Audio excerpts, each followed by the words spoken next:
نعوذ بالله من شرور أنفسنا ومن سيئات أعمالنا من يهده الله فلا مضل له ومن يضلل فلا هادي له أشهد أن لا إله إلا الله وحده لا شريك له وأشهد أن محمدا عبده ورسوله وبعد. Kita sampai bab zikrul i'lami bi anna ma'a kulli insanin syaitanan, bahwa setiap manusia pasti ada apa? Ada syaitannya. Setiap manusia pasti ada syaitannya. Beda dengan malaikat. Malaikat tidak ada syaitannya sama sekali. Allah tidak mengizinkan kepada satupun syaitan untuk menggoda malaikat, mendekati malaikat. Maka tidak ada satupun malaikat yang tidak baik. Seluruh malaikat baik. Kenapa? Karena Allah menghalangi para malaikat dari syaitan. Maka keinginan para malaikat hanya satu: kebaikan. Kebaikan tertinggi apa? Taat kepada Allah. Inti kebaikan adalah taat kepada Allah. Bukan memberi bantuan kepada orang kebaikan, bukan nolong orang itu kebaikan, bukan. Tidak membunuh itu kebaikan, salah. Akan ada waktunya di mana membunuh itu kebaikan, di mana menolong orang itu justru dosa, karena dia tidak taat kepada Allah. Inti kebaikan adalah taat kepada Allah. Walaupun membunuh, kalau dalam rangka taat kepada Allah, Allah yang nyuruh, kebaikan. Walaupun nolong orang, kalau Allah melarang, nenek-nenek tertatih-tatih mau nyebrang jalan, mau ke gereja. Sebuah kebaikan kita menolong nenek-nenek ini, kita boncengkan nenek-nenek, kita tuntun nenek-nenek sampai ke pintu gereja. Kebaikan? Bukan. Walaupun wujudnya menolong nenek-nenek. Orang yang tidak tahu dalil tidak faham kaidah ini. Nah, keinginan malaikat cuma satu, keinginan terbaik, taat kepada Allah dengan ketaatan yang sempurna. Istilah kita 100%. Ketaatan yang sempurna, tidak bercampur dengan maksiat sedikit pun. Maka di sini muncul kekuatan. Ketaatan yang sempurna akan mendatangkan kekuatan.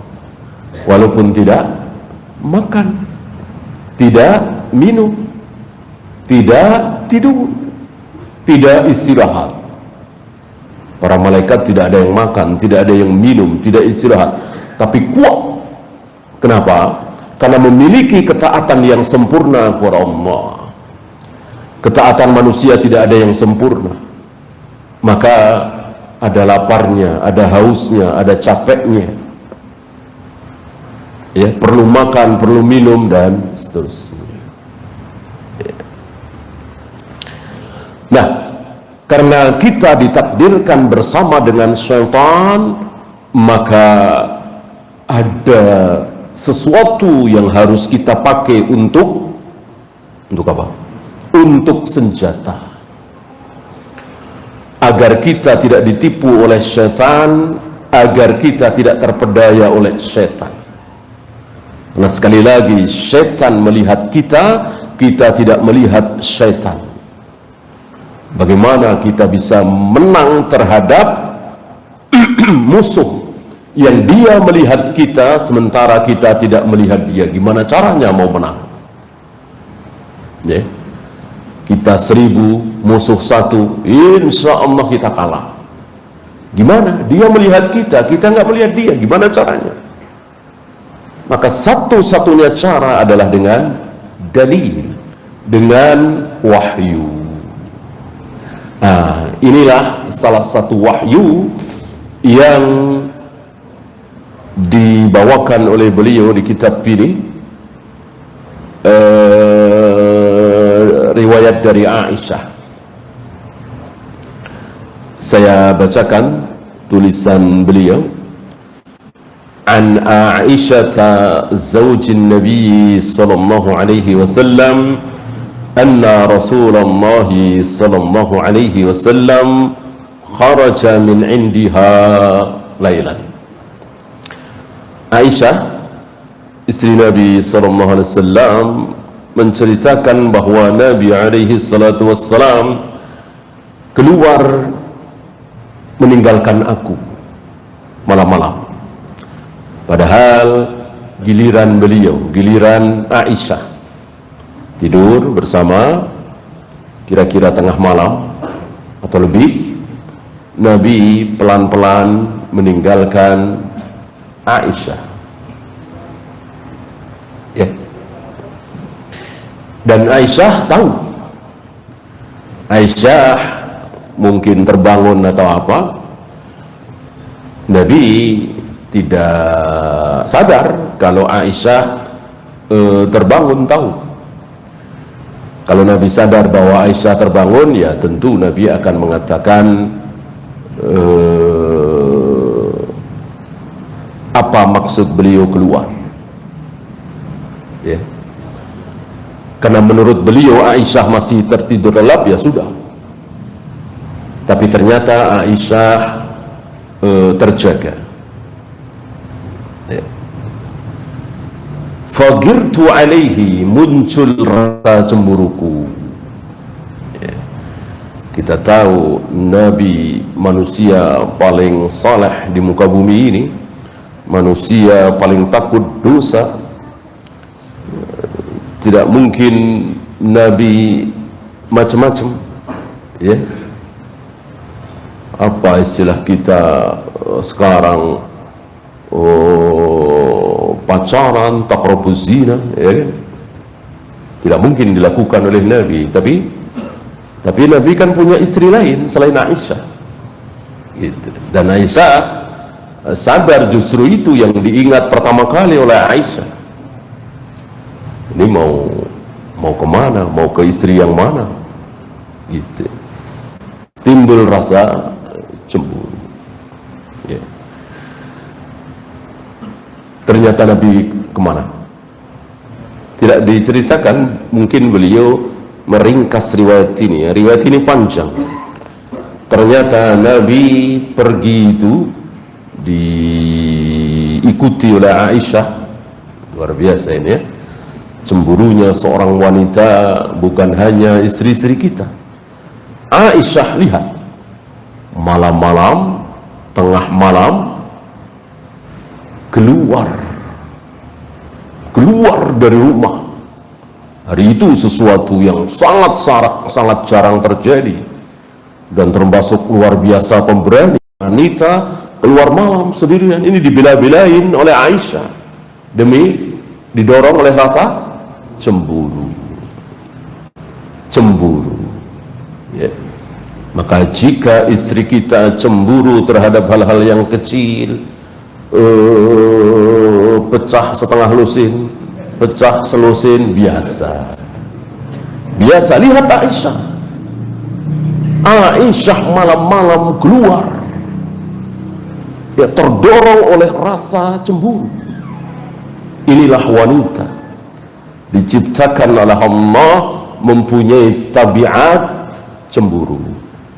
Bukan wanita, bukan istri kalau tidak cemburu. Cemburunya seorang wanita adalah tabiat, tabi'i. Sedangkan cemburunya seorang laki-laki suami adalah bukan tabi'i, tapi syar'i. Syariat yang menyuruh kita, mewajibkan kita para laki untuk cemburu. Maka jika istri kita sedang agak dekat dengan orang yang orang itu taruhlah pembantu kita, nggak mungkin macam-macam, cemburu apa tidak? Ya wajib, artinya kita cegah. Tidak boleh istri kita, tidak boleh seorang wanita ngobrol berdua dengan laki-laki yang bukan mahram tanpa keperluan mendesak dan seterusnya. Ya, walaupun mungkin tidak ada rasa cemburu, mosok sama supir, sama pembantu, tapi karena ini syar'i bukan tabi'i, maka harus kita cemburu. Gitu. Lihat manusia kafir yang tidak ada rasa cemburu terhadap istrinya. Terlihat rambut istrinya, terlihat leher istrinya, terlihat betis bahkan paha istrinya, tenang-tenang saja, tidak ada rasa cemburu. Itu tabiat orang kafir. Kita muslim, kita beriman, maka wajib kita cemburu, marah kalau ada orang melihat rambut istri kita, leher istri kita, dan seterusnya. Lelaki semakin pencemburu semakin mulia. Ingat pertanyaan Nabi kepada Sa'ad bin Ubadah, gimana Sa'ad kalau engkau pulang ke rumah ternyata istrimu sedang bersama laki-laki lain, maksudnya berzina? Kata Sa'ad, akan aku bunuh dua-duanya. Nabi tidak berkomentar jelek terhadap ucapan Sa'ad, akan aku bunuh dua-duanya. Nabi tidak mengatakan, oh nggak boleh, haram, nggak. Nabi diam. Bahkan Nabi memuji dengan mengatakan, lihat betapa cemburunya Sa'ad. Aku Rasulullah lebih cemburu dari dia, dari Sa'ad. Allah Rabbul Alamin lebih cemburu dari aku. Jadi lelaki paling mulia adalah paling pencemburu. Maka paling pencemburu di muka bumi siapa? Rasulullah SAW. Maka istri-istrinya tidak boleh dilihat oleh siapapun, walaupun bukan auratnya. Apa? Wajah. Pendapat yang rajih, wajah wanita bukan aurat, boleh terbuka, ditutup silahkan, tapi khusus istri-istri Nabi harus tertutup. Ya. Nah, saking cemburunya Nabi SAW, dan Allah hargai beliau, ya. Bahkan sampai mati, bahkan sampai Nabi wafat, istri-istri beliau, janda-janda beliau boleh nikah lagi dengan laki-laki lain? Tidak boleh. Tidak boleh, padahal sudah wafat. Allah menghargai cemburunya manusia paling mulia di muka bumi. Ya. Nah, ternyata malam-malam Nabi pelan-pelan meninggalkan Aisyah, pergi keluar rumah. Aisyah mengikut pelan-pelan. Nabi berjalan kencang, aku berjalan kencang, kata Aisyah. Nabi kuburan Baqi, ternyata mau ke kuburan, ya, mendoakan orang-orang yang ada di kuburan itu. Bahkan ada riwayat, ini kan tidak lama dari ini kan beliau wafat, seolah beliau berpamitan. Ya, ada dua riwayat ini memang. Beliau mendoakan ahli kubur. Ya. Setelah Aisyah tahu Nabi ke kuburan, bukan ke istri yang lain, Aisyah pulang. Pulangnya kira-kira pelan-pelan apa lari? lari, lari, jangan sampai keduluan Rasulullah, kan begitu. Lari, lari, begitu sampai rumah, apa yang terjadi? Ngos-ngosan apa tidak? Ya ngos-ngosan. Ngos-ngosan kan susah ditahan ya. Nahan ngos-ngosan gimana? Terengah-engah. Nabi kan nggak lama-lama bagi, langsung pulang. Dan kita tahu, antum tahu jalannya Nabi luar biasa, ya, cepat. Maka begitu didapati Aisyah, ngos-ngosan terengah-engah. Ya, ditanya, malaki ya Aisyah, malaki ya Aisyah, kamu kenapa Aisyah? Ini dibawakan di sini ya, ke bakinya, ke kuburannya tidak dibawakan oleh beliau. Malaki ya Aisyah, kenapa Aisyah kok ngos-ngosan? Ya.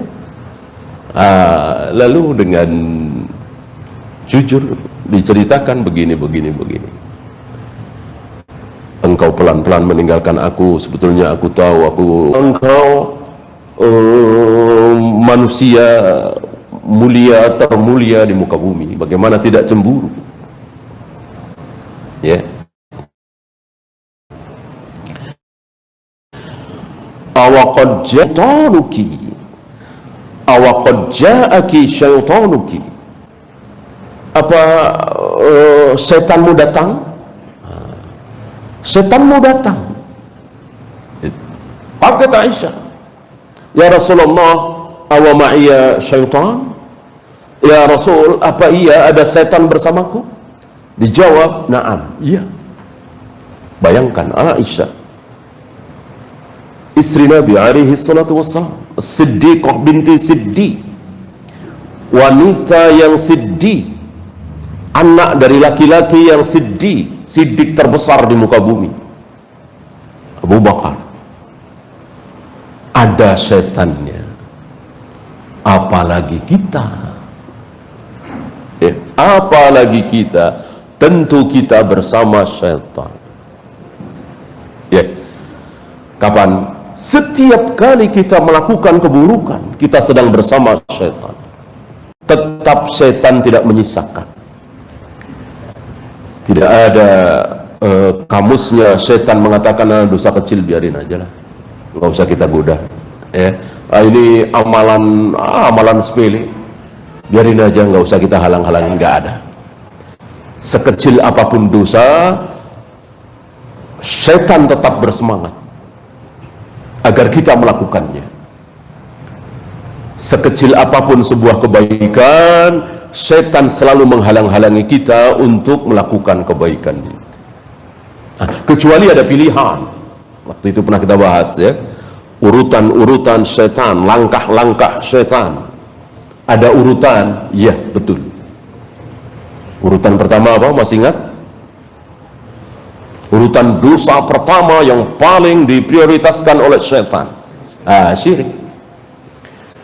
Kalau digoda dengan syirik tidak mempan, urutan kedua apa? Bid'ah, syubhat. Bukan zina, khamr, judi, mencuri, korupsi, membunuh dulu, tapi bid'ah dulu, syubhat dulu. Kenapa? Karena sulit bagi pelakunya untuk bertaubat. Gimana mau bertaubat, tidak tahu kalau itu dosa, taunya pahala, taunya kebaikan. Urutan ketiga baru zina, khamr, judi, membunuh, korupsi, mencuri, dosa-dosa besar.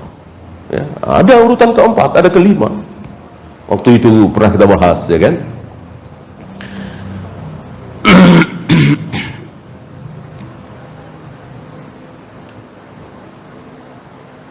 Wa ma'a kulli insanin, Aisyah bertanya lagi, apakah semua manusia juga bersama setan? Ada setannya? Dijawab oleh Nabi, na'am, ya.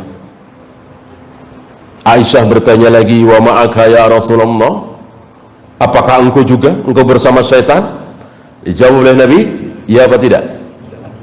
Iya. Tidak ada perkecualian. Nabi tetap ada setannya, bersama setan. Nabi menjawab, na'am, tidak ada perkecualian. Beda ketika Nabi puasa wisol, ada perkecualian. Ya. Ketika Nabi wafat, harus dikubur di tempat, di titik di mana beliau wafat, tidak boleh dipindahkan selangkah aja, tidak boleh dipindahkan, harus di situ. Ada perkecualian. Ya. Para nabi, para rasul salat di dalam kuburnya. Ya, ada perkecualian, hanya kita tidak tahu salatnya seperti apa. Adapun ini tidak ada perkecualian, sama-sama bersama syaitan. Naam. Walakinna Rabbi Azza wa Jal a'anani alaih. Tapi Rabbku Allah selalu menolong aku melawan dia syaitan itu. Nah, tahulah kita dari sini, yang selamat itu, kita selamat dari setan kalau kita ditolong. Bukan kita melawan sendiri. Allah nonton, serah. Ini ada setan, aku sudah kasih dalil, kasih senjata, terserah. Tidak. Allah menolong kita sehingga kita menang. Sebagaimana sehingga aku menang, hatta aslama. Ini bisa dibaca hatta aslama, bisa dibaca hatta aslamu. Ada dua riwayat. Kalau hatta aslama, hingga akhirnya aslama, fa'ilnya siapa? Fa'ilnya huwa. Fa'ilnya huwa, dia kan? Aslama yuslimu, islaman, artinya apa? Masuk Islam. Masuk Islam. Aslama fa'ilnya huwa kan? Ini fi'il madhi fa'il huwa kan? Nah, sampai setan itu masuk Islam. Gitu. Tetapi ada bantahan dari Ibnu Uyainah, Sufyan bin Uyainah, bahwa nggak ada setan masuk Islam. Kalau masuk Islam ya bukan setan lagi, ya. Maka dibaca hatta aslamu, ya, salima yaslamu, salima yaslamu. Fa'ilnya ana, aku siapa? Apa? Rasulullah sallallahu alaihi wasallam. Hatta aslamu, hingga aku selamat. Hingga aku selamat dari godaan setan itu, serangan setan itu. Karena aku ditolong oleh Allah sehingga aku selamat, aku menang. Kalau dibaca hatta aslama, hingga setan itu masuk Islam. Ya. Beliau membawakan ucapan Al-Imam Al-Khattabi. Qala Al-Khattabi, Al-Imam Al-Khattabi berkata, ammatur ruwati yaqulun, umumnya para perawi hadis mengatakan fa'aslama, maka setan itu masuk Islam, ala madhabil fi'lil madi, ya, berarti ini fi'il madi. Kecuali Sufyan bin Uyainah, fa innahu yaqul fa aslamu. Sufyan bin Uyainah, guru dari Imam Syafi'i, mengatakan fa aslamu, bukan fa aslama, ya. Aku selamat, Nabi selamat, min syarrihi, dari keburukan setan itu, ya. Dan Sufyan bin Uyainah mengatakan asyaitanu la yusribu, setan itu tidak ada yang masuk Islam. Kalau masuk Islam ya bukan setan lagi, ya. Karena setan itu tidak ada apanya, tidak ada zatnya. Kalau manusia kita ini kan ada zatnya, malaikat jelas ada zatnya, Jin ada zatnya, binatang, tumbuhan ada zatnya. Adapun setan tidak ada zatnya. Sama dengan panjang, pendek, besar, kecil, pintar, bodoh, kata sifat, itu kan tidak ada zatnya. Begitulah setan. Setan tidak ada zatnya. Setan itu sifat yang kadang menempel di mana? Di jin. Kadang menempel di manusia. Tidak mungkin menempel di apa tadi? Malaikat. Ya. Hewan bisa. Hewan bisa. Nah, anjing hitam itu adalah, kata Nabi, anjing hitam itu adalah syaitan. Ular itu setan. Kadang-kadang setan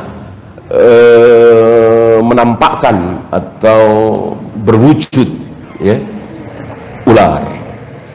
Ingat kisah pemuda pengantin baru yang belum lama nikah, satu malam atau sore pulang ke rumah, ternyata istrinya ada di luar rumah. Marah dia. Lihat kaum salaf, ya, cuman melihat istrinya di luar rumah marah, cemburunya luar biasa, ya. Kata istrinya, jangan marah dulu, lihat apa yang di dalam. Mungkin dengan bisanya atau apa membunuh anak muda itu. Kisah ini sampai kepada Nabi SAW ini di Madinah, ya. Lalu Nabi bersabda, lain kali kalau di rumahmu ada ular, peringatkan selama 3 hari. Kasih waktu 3 hari. Kasih waktu 3 hari untuk meninggalkan rumahmu. Jika 3 hari masih ada, belum keluar, silahkan bunuhlah. Kenapa? Karena di Madinah ini sudah banyak jin-jin yang masuk Islam, kata Nabi SAW. Ya, ini yang dimaksud adalah jin. Gitu. Kalau sudah masuk Islam, diperingatkan langsung. Kan jin tahu siapa kita nggak tahu siapa jin. Jin tahu tidak ada setan, tidak ada keburukan. Ya. Contohnya di mana? Ya di surga. Makhluk Allah yang paling buruk yaitu setan ada di tempat yang paling baik, paling mulia, yaitu surga. Maka tidak ada keburukan di sana. Keburukan jasmani seperti lapar, haus, ngantuk, capek, lelah, kesal, bosan, tidak ada. Atau keburukan lain seperti iri, dengki.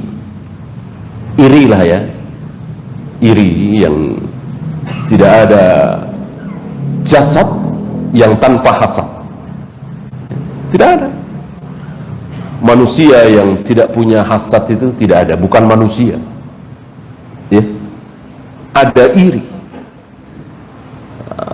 Selagi rasa iri, hasad itu kita pendam di hati, nggak masalah. Ketika kita keluarkan lewat lisan kita, perbuatan kita, baru masalah, baru dosa, ya. Ketika kita sedih sekali, ketika kita kecewa sekali, dagang tadinya ramai sekali, 10 meter dari kita dagang, ada yang dagang, pedagang baru, dagangannya persis dengan dagangan kita tapi ramai, pembeli semua beralih ke situ karena lebih murah. Kalau menurut ukuran kita nggak masuk harganya misalnya, tentu ada rasa kecewa, hasad, iri. Dosakah? Tidak. Selagi kita diam saja, tidak dosa. Kalau kita sudah keluarkan lewat lisan kita, baru dosa. Nah, hasad seperti itu, yang semua orang pasti ada rasa hasadnya, tidak ada nanti di surga. Di dunia masih ada. Mungkin nanti masih ingat bagaimana teman-teman Imam Bukhari, ya, sama-sama murid Ishaq bin Ibrahim Ar-Rahawai. Luar biasa mereka iri terhadap Imam Bukhari. Satu ketika mereka mendapatkan satu hadis dengan sanadnya, lalu ditunjukkan kepada Bukhari. Bukhari nggak tahu itu. Mereka senang, girang. Mereka tahu hadis dengan riwayatnya, sanadnya lengkap. Bukhari nggak tahu. Ini menunjukkan bahwa orang-orang yang berilmu, para ulama juga ada rasa hasad. Ya. Di surga tidak ada, Allah angkat.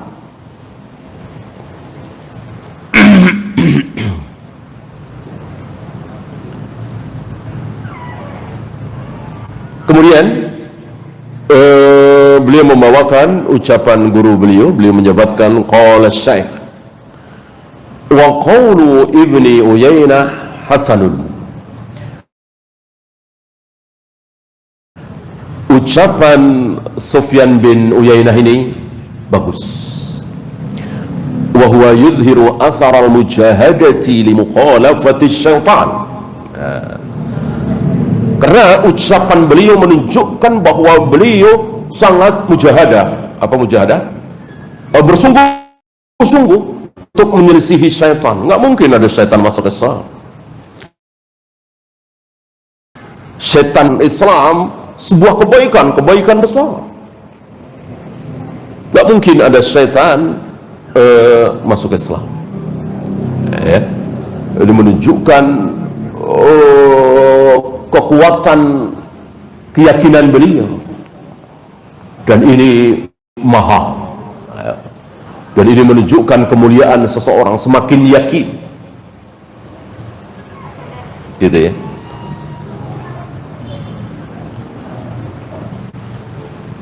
Maka apa yang diucapkan oleh Abu Bakar saat yang lain ragu, ketika pagi-pagi Nabi mengatakan, tadi malam aku diperjalankan dari Masjidil Haram ke Masjidil Aqsa, kemudian naik ke langit tingkat 7 ke Sidratul Muntaha, dan seterusnya. Mereka ragu, mereka memikirkan, mereka saling bertanya. Abu Bakar yakin dengan mengatakan, seandainya Rasulullah mengucapkan yang lebih aneh dari itu, aku percaya. Tidak mungkin dia Rasulullah berbohong. Nah, ini keyakinan, ini luar biasa. Dan banyak dari kita hari ini rapuh tentang keyakinan ini. Apa iya ya? Apa iya di zaman seperti ini bisa hidup tanpa riba, tanpa asuransi? Apa iya? Punya kendaraan, punya ini tanpa asuransi? Apa iya ya? Lihat, tidak ada keyakinan. Ya, itu kita hari ini. Ya. Maka keyakinan Sufyan bin Uyainah bahwa tidak mungkin syaitan masuk Islam, kebaikan, ini dipuji oleh guru dari penulis kitab ini. Illa anna haditha Ibni Mas'udin ka'annahu yaruddu qawla Ibni Uyainah. Ini seru nih. Beliau membawakan ucapan Ibnu Mas'ud, riwayat Ibnu Mas'ud, hadis yang diriwayatkan oleh Ibnu Mas'ud, yang ka'annahu, apa ka'annahu? Seolah-olah membantah ucapan Sufyan bin Uyainah. Ya. Wa an Ibni Mas'udin yarfa'uhu, dari Ibnu Mas'ud secara marfu. Secara marfu artinya marfu artinya sampai kepada Nabi sallallahu alaihi wasallam. Bukan berhenti di ucapan Ibnu Mas'ud. Kalau berhenti di Ibnu Mas'ud, ucapan Ibnu Mas'ud, ya tentu bukan marfu, tapi mauquf. Apa ucapan Nabi? Ma minkum min ahadin illa waqad wukila bihi qarinuhu. Bukan qarinatu ya. Di antum apa? Qarinatu apa qarinuhu? Qarinuhu ya. Qarinatu salah ini. wukila bihi qarinuhu minal jinni wa qarinuhu minal malaikah. Tidak ada satupun dari kalian yang tidak diwakilkan, diberikan qarin. Saya yakin antum tahu apa itu qarin, ya. Qarin yang dekat. Tidak ada satupun dari kalian yang tidak punya qarin. Jadi semua kalian manusia pasti punya qarin. Minal jinni wa qarinuhu minal malaikah. Dari jin dan qarin dari malaikat. Qarin ada dua berarti. Qarin dari jin, qarin dari malaikat. Setiap kita ada.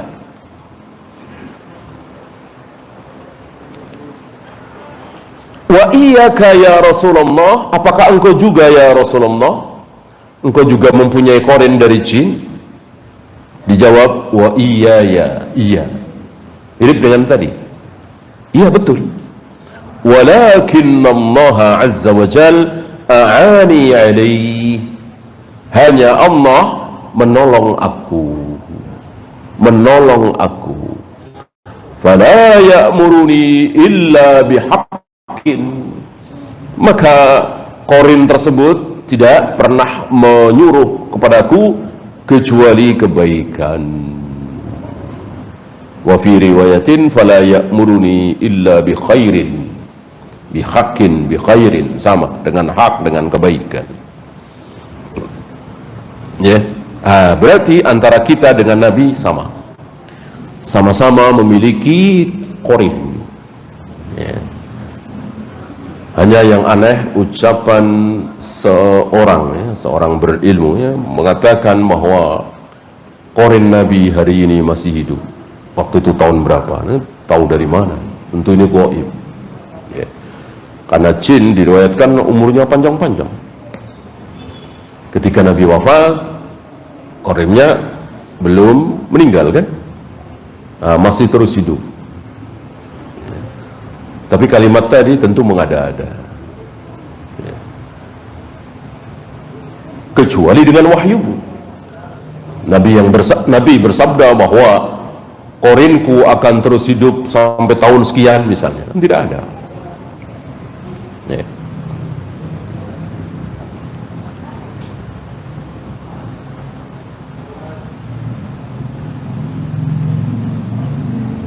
Kemudian beliau mengatakan infarada bihi Muslim, hanya Imam Muslim yang meriwayatkan ini. Wa dhahiruhu islamu syayatin, secara dohir ini Islamnya syaitan. Wa yuhtamalul qawlul akhar, ya. Karena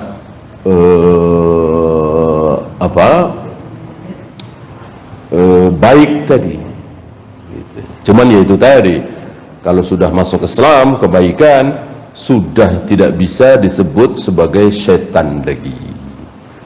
Karena sekali lagi setan itu simbol keburukan. Ya.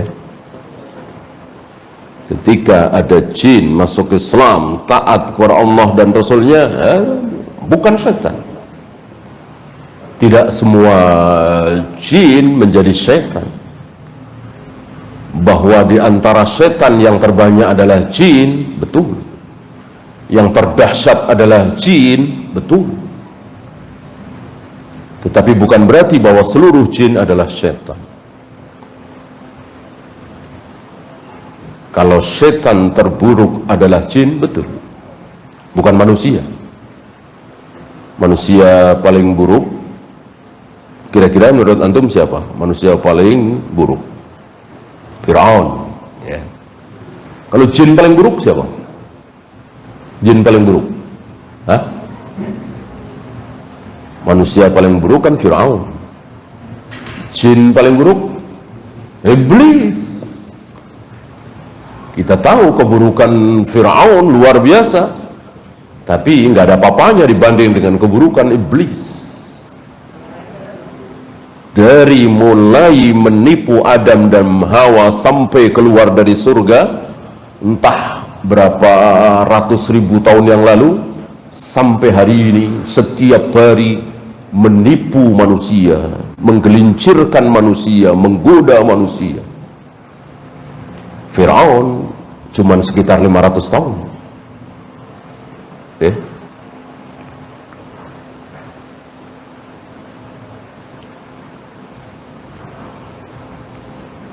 Oleh karena itu, di antara jin, sebaik-baik jin, jin yang paling mulia, jin yang beriman, tidak ada yang menjadi nabi. Tidak ada yang menjadi nabi. Seluruh nabi dan rasul adalah manusia.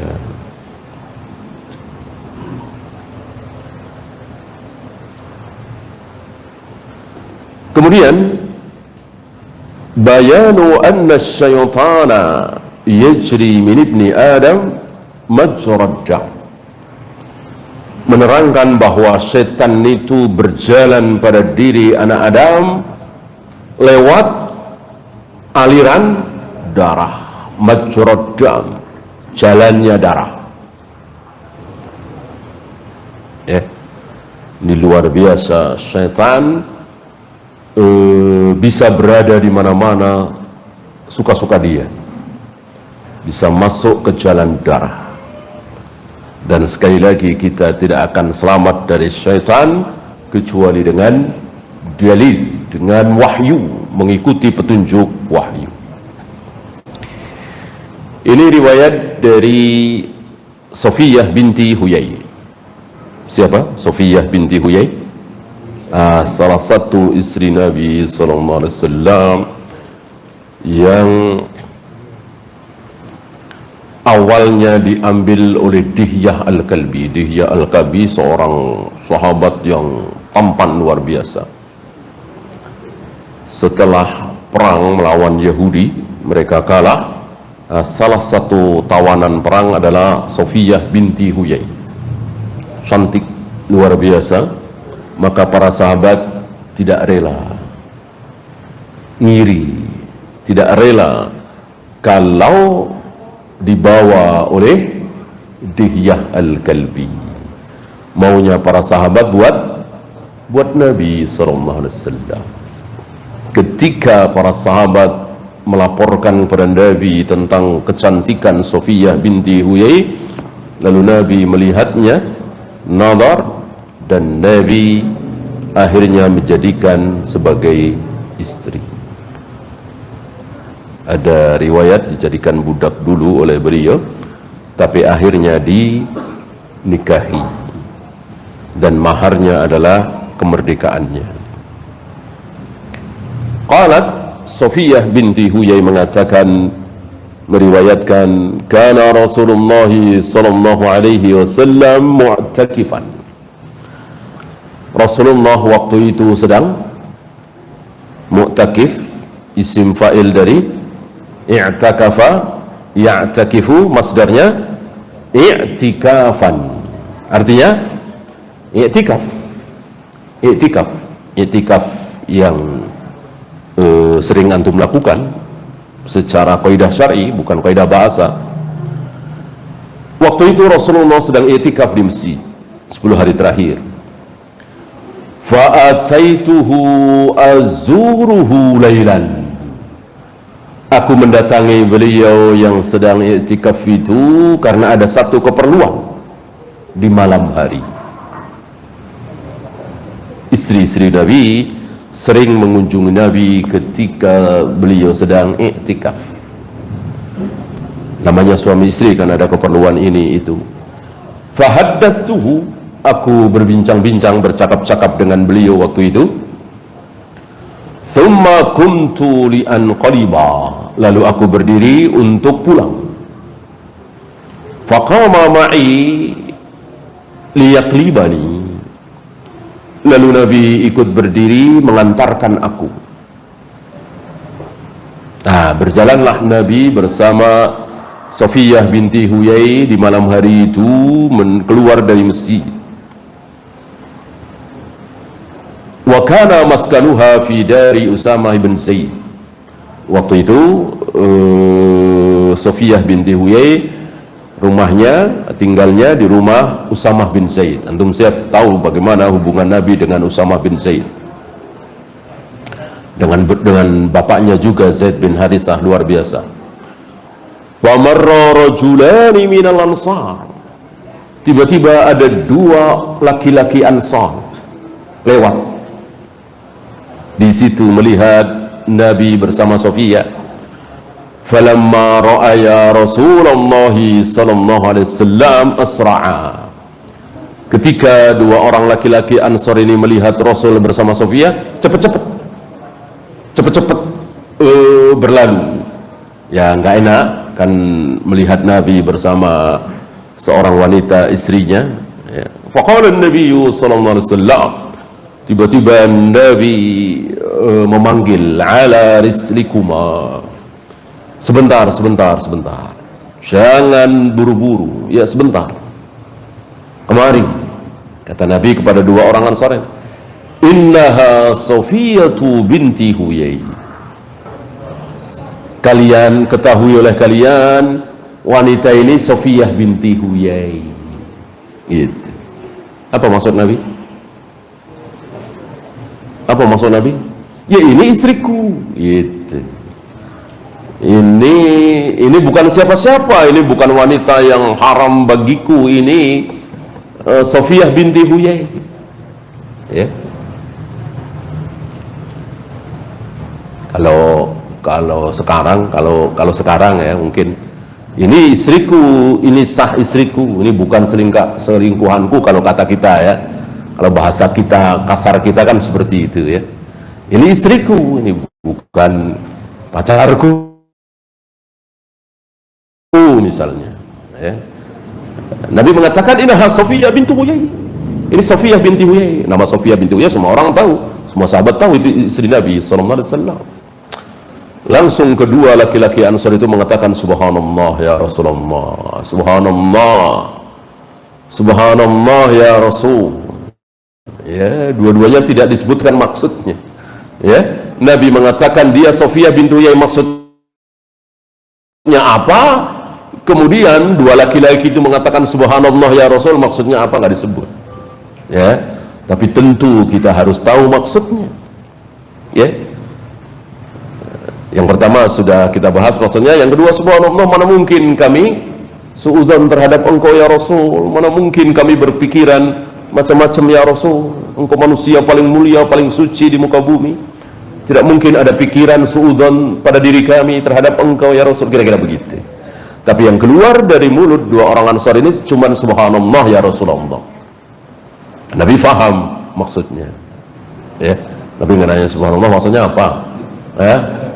Maksud situ apa subhanallah? Enggak. Nabi tahu maksudnya. Ya. Ketika Nabi mengatakan, dua orang Ansar itu enggak nanya. Dua-duanya saling tahu ya, tahu apa maksudnya. Dua orang Ansar tahu apa maksud ucapan Nabi, Nabi tahu apa maksud ucapan dua orang Ansar. Faqal, lalu Nabi bersabda, inna syaitana yajri min ibni Adam, sungguh syaitan itu berjalan pada diri anak Adam, itu menggoda masuk pada diri anak Adam, majrad dam, di jalan darah.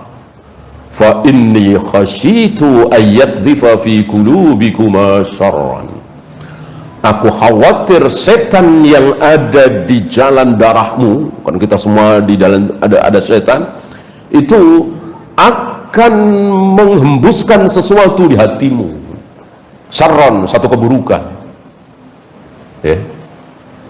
Ya, beliau memang Rasul tapi kan manusia juga, ya wajar begitu. Nah, kira-kira begitulah. Setan kan luar biasa pintar, apa yang dihembuskan oleh setan luar biasa. Ya, wallahu a'lam. Ya, itu saja. Ada pertanyaan, silakan.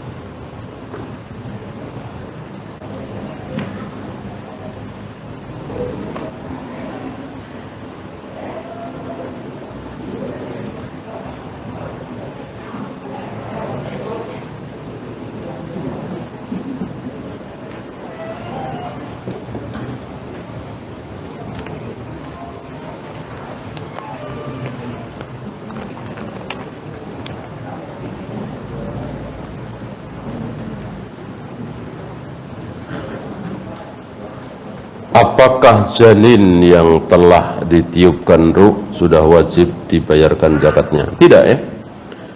Tidak warid para sahabat melakukan ini. Kan pasti ada di zaman sahabat. Sahabat kan ribuan.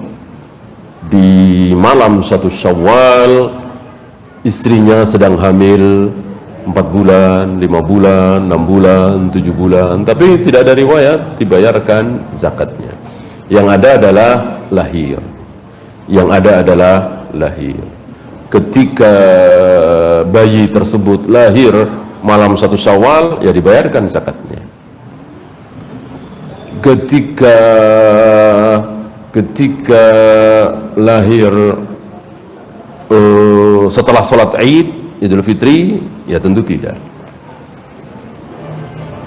Ya, karena semangat kita untuk kebaikan, semangat kita untuk taat harus berdasarkan ilmu. Apa ilmu? Qala Allah wa qala Rasul ala fahmi sahabah. Ilmu yang sesungguhnya itu apa yang diucapkan oleh Allah, apa yang disabdakan oleh Rasulullah dan dipahami, diamalkan oleh para sahabat. Itu ilmu yang sebenarnya. Ya. Bukan qala wakila, kata si anu, kata si anu, kata si anu. Ya. Itu bukan ilmu. Ya. Walaupun si anu ini ulama, walaupun Imam Syafi'i, walaupun Imam Bukhari, walaupun Imam Muslim, walaupun Imam Malik, tapi bukan qala Allah, bukan qala Rasul, bukan qala sahabah, maka tidak bisa dikatakan itu ilmu. Ya. Artinya bisa benar, bisa salah. Pendapat ulama kan bisa benar, bisa salah. Ya. Yang pasti benar itu tadi. Ya. Zakat fitri, ya, bukan zakat fitrah. Istilah zakat fitrah ini keluar dari istilah qala Allah wa qala Rasul. Ya. Tidak ada Nabi mengatakan zakat fitrah. Adanya zakatul fitri. Ada zakat mal, ada zakat fitri. Zakat mal tidak ada hubungannya dengan Ramadan. Zakat mal tidak ada hubungannya dengan 1 Syawal. Yang ada hubungannya dengan 1 Syawal, malam 1 Syawal atau akhir-akhir Ramadan adalah zakatul fitri. Ya. Makanan pokok. Kalau dulu kurma, gandum dan seterusnya, sekarang beras gitu. Kecuali masalah teknis. Ya. Artinya saya mau beli beras untuk antum berhak mendapatkan zakat, tapi saya nggak ada waktu, sibuk sekali, ya tolong antum beli sendiri misalnya. Ini kan masalah teknis. Bahkan Umar bin Abdul Aziz dengan tegas mengatakan boleh. Adapun yang jelas-jelas tidak ada keraguan adalah dengan makanan pokok. Wallahu. Ada lagi? Kalau tidak ada, kita siap-siap untuk berbuka. Kita akhiri. Subhanakallahumma bihamdika asyhadu an la ilaha illa anta astaghfiruka wa atubu ilaik. Assalamualaikum warahmatullahi wabarakatuh.